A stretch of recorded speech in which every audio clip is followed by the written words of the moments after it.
sa galing sa Biblia kung saan ay yung isang gwardiya na pumusok sa pagitan ni Papa Jesus is natansikan ng dugo yung kanya, tsaka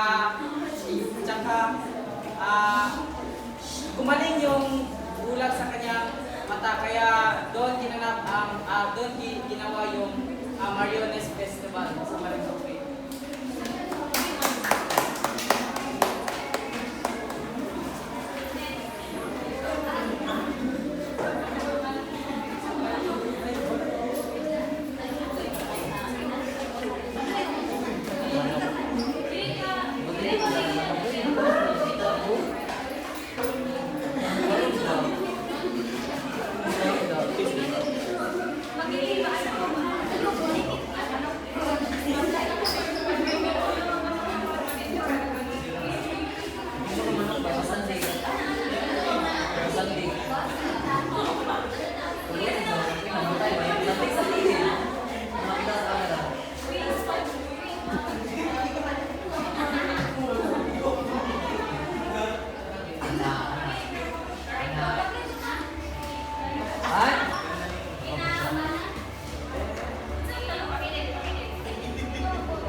ay bahagi ng mga kaugaliang nagpapakita ng respeto sa mga limao at may kaugnay sa mga paniniwala hinggil sa mga kaluluwa ng mga patay. Sa pangaluluwa, ang mga tao, kadalasan mga kabataan, ay pumupunta sa iba't ibang bahay sa kanilang komunidad, kumakanta ng mga awit at dasal para sa kaluluwa ng mga namatay. Bilang kapalit, binibigyan sila ng mga may-ari ng bahay ng mga pagkain tulad ng kakanin, prutas o minsan ay pera. Sa ilang lugar, may mga kwento rin sasabing mga hindi nagbibigay ng handog ay maaaring isuri ng mga kaluluwa ng mga patay.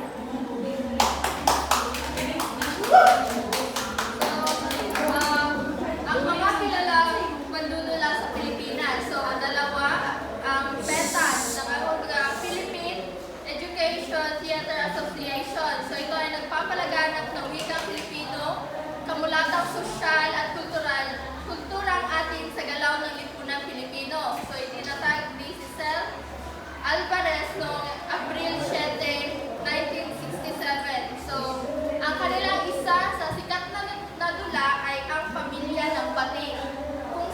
Isang komedya na tumatalakay sa pamilyang Pilipino at mga isyong palipunan. Ang sikat na tao sa dula ay si Robert